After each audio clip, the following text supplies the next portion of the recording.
Think you know history? Think again? Welcome to Echoes of the Past, where we bring you the untold stories and mysteries that shaped our world. From ancient civilizations to forgotten heroes, we'll explore the incredible tales that history books left behind. Get ready to journey through time and discover the echoes of events that still resonate today. Join us and let's unlock the past together. In the long and brutal history of the Roman Empire, few men climbed the ranks of power as unexpectedly as Titus Flavius Vespasianus, better known as Vespasian.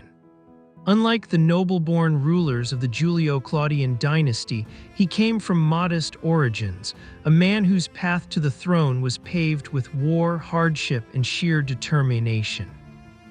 Born on November 17, 9 AD in the rural town of Falacrini in central Italy, Vespasian was not from an aristocratic lineage. His family belonged to the equestrian class, a respectable rank in Roman society but far below the imperial elite. His father, Flavius Sabinus, was a tax collector and a banker, while his mother, Vespasia Paula, came from a family that had achieved senatorial status. Though financially comfortable, the Flavii were not a powerful dynasty, and no one in Vespasian's early life could have predicted that he would one day rule the Roman world. Vespasian's childhood was unremarkable. His mother, ambitious for her sons, encouraged both him and his older brother, Sabinus, to pursue military and political careers. While Sabinus embraced this path early and rose through the ranks quickly, young Vespasian was indifferent to ambition. According to Roman historian Suetonius, his mother once mocked him for his lack of drive, reportedly saying that his brother would become a consul, while he would only become a muleteer, a reference to the mundane tasks assigned to junior military officers. Despite his slow start, Vespasian eventually entered public life, following the traditional cursus honorum, the career path of a Roman statesman. His first significant role came in the military, where he was assigned to Thrace, modern-day Bulgaria, and Turkey as a military tribune. This position, though not prestigious, gave him valuable battlefield experience. His next step was quaestor, a financial administrator's role in Crete and Cyrenaica, modern Libya. Though it was an essential step in his political career, this posting was far from the action. The real opportunities for power and fame lay in Rome's ever-expanding military campaigns, and soon Vespasian would have his moment to prove himself. By the time Emperor Claudius decided to invade Britain in 43 AD, Vespasian was a legatus commander of Legio II Augusta, one of 4 legions assigned to the campaign.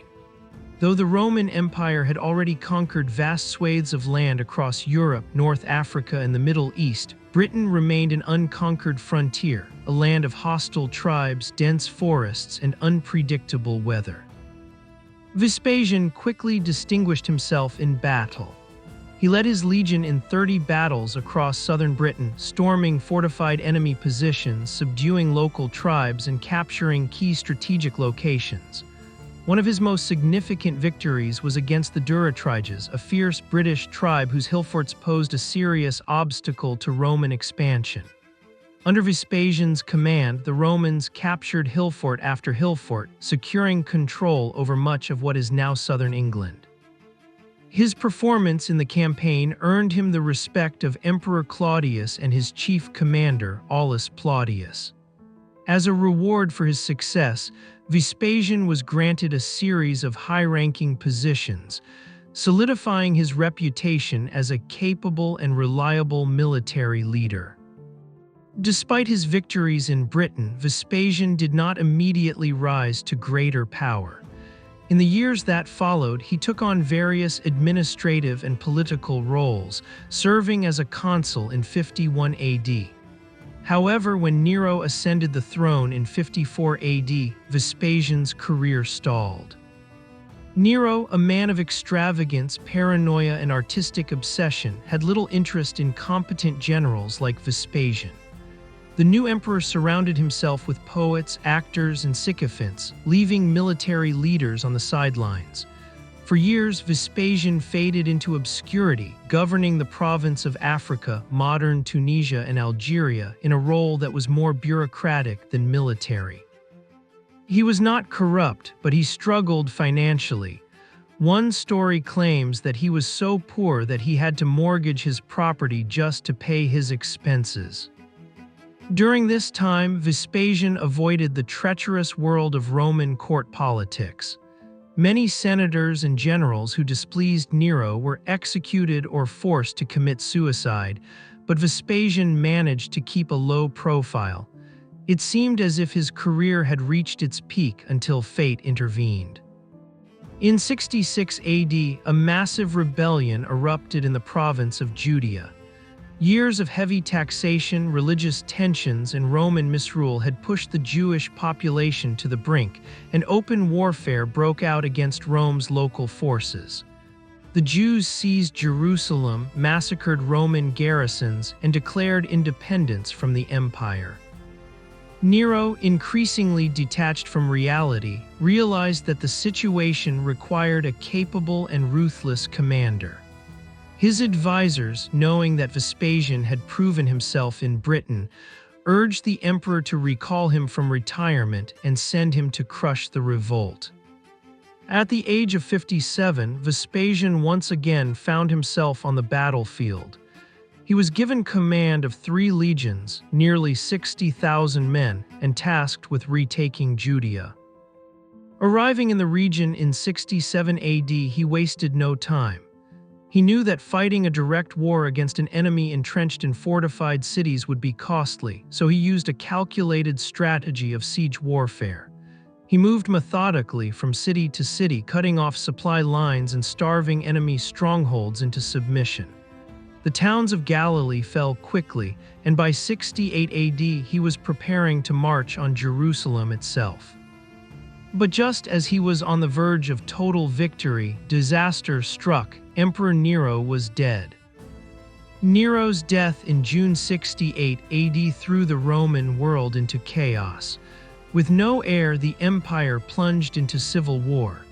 Over the next year, Rome would see 4 different emperors rise and fall in quick succession. Galba 68-69 AD, an old and unpopular general, quickly assassinated. Otho January-April 69 AD, briefly ruled before committing suicide.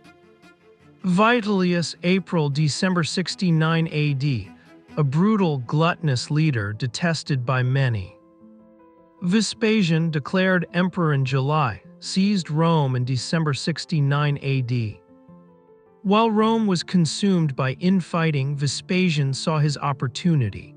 The eastern provinces, Egypt, Syria, and Judea, declared their support for him, believing that a strong military leader was needed to end the anarchy. He left the Jewish war in the hands of his son Titus and set his sights on Rome itself. By December 69 AD, his forces, led by Antonius Primus, marched into Rome. Vitellius was captured, tortured, and thrown into the Tiber River. At last, after years of war, Vespasian was emperor. But his work had only just begun. The empire was bankrupt, its infrastructure was crumbling, and its people were tired of war and instability. By December 69 AD, Vespasian had done the impossible. He had emerged victorious in the blood-soaked chaos of the Year of the 4 Emperors, overthrowing the brutal and incompetent Vitellius to claim the throne. But becoming emperor was one thing, keeping the empire stable was another. When Vespasian officially entered Rome in 70 AD, he found a city devastated by war, political purges, and economic disaster. The treasury was empty, the Senate was in disarray, and the provinces were still recovering from rebellion and civil war.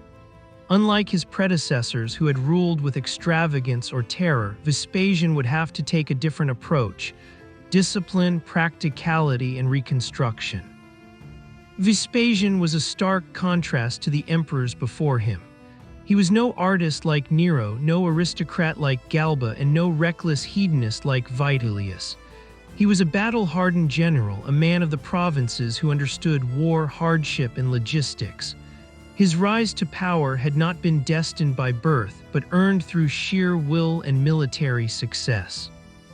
Now that he was emperor, he ruled like a soldier and a statesman, focusing on efficiency rather than spectacle.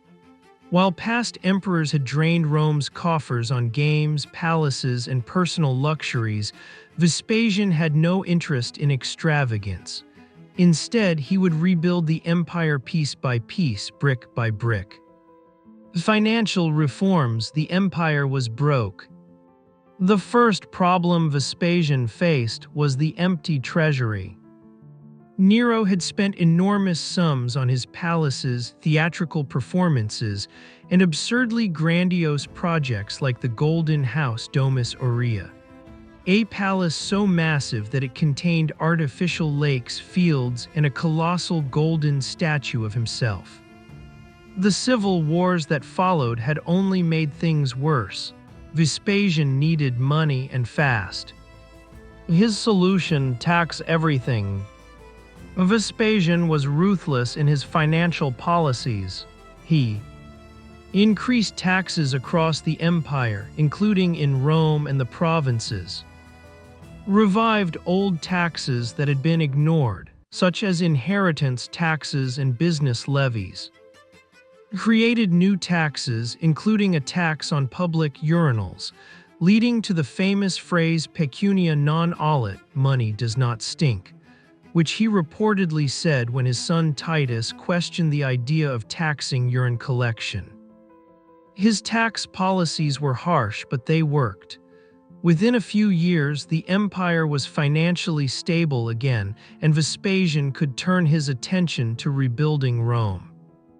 The civil wars had left Rome physically damaged. Fires had destroyed buildings, looters had stripped neighborhoods bare, and infrastructure had fallen into disrepair. Vespasian launched an ambitious reconstruction project to restore the city to its former greatness. One of his first and most symbolic acts was to demolish Nero's Golden House. The massive palace built in the heart of Rome was a hated reminder of Nero's excesses.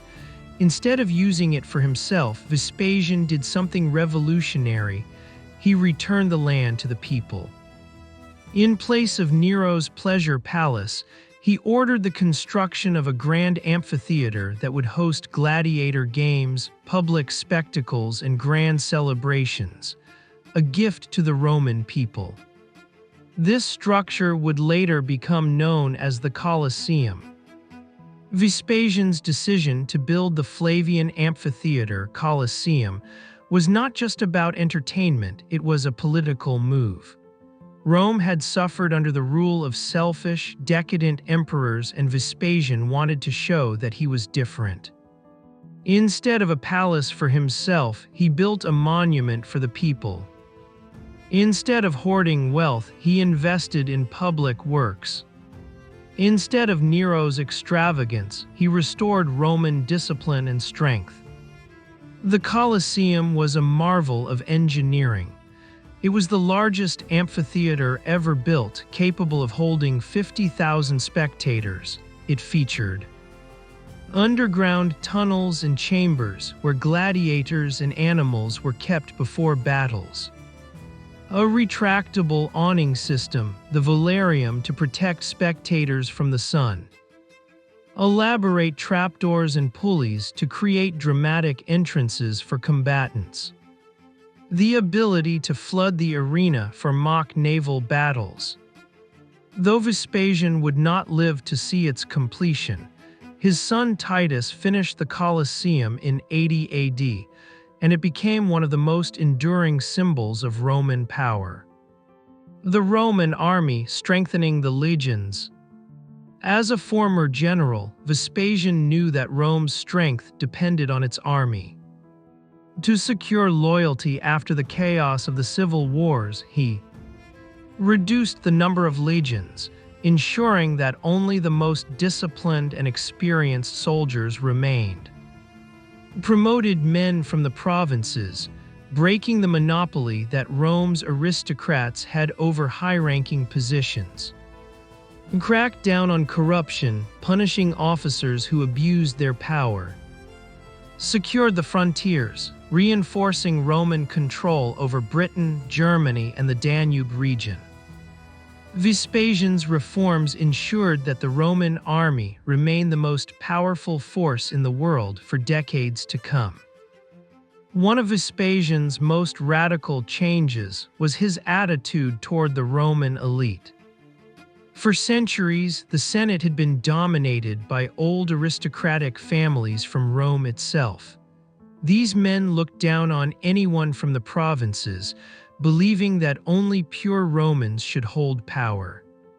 Vespasian changed this forever. He promoted men from the provinces, Spain, Gaul, and North Africa, to high-ranking positions. He granted Roman citizenship to thousands of loyal subjects. He weakened the power of the Senate, ensuring that the emperor, not the aristocrats, held true control. For the first time, the empire was no longer ruled only by Romans, but by men from across the Mediterranean world.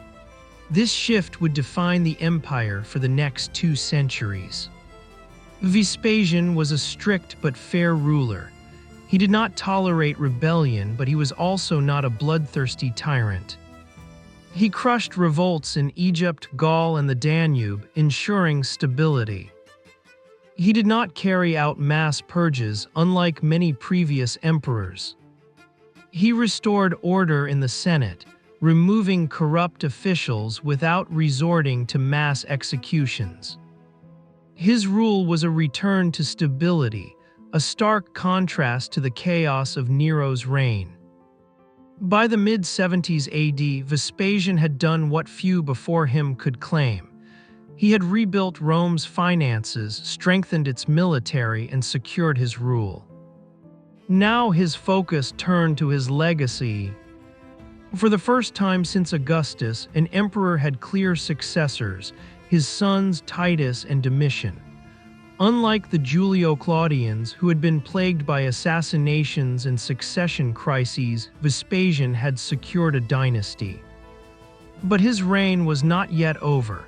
There were still wars to fight, cities to rebuild, and enemies to defeat.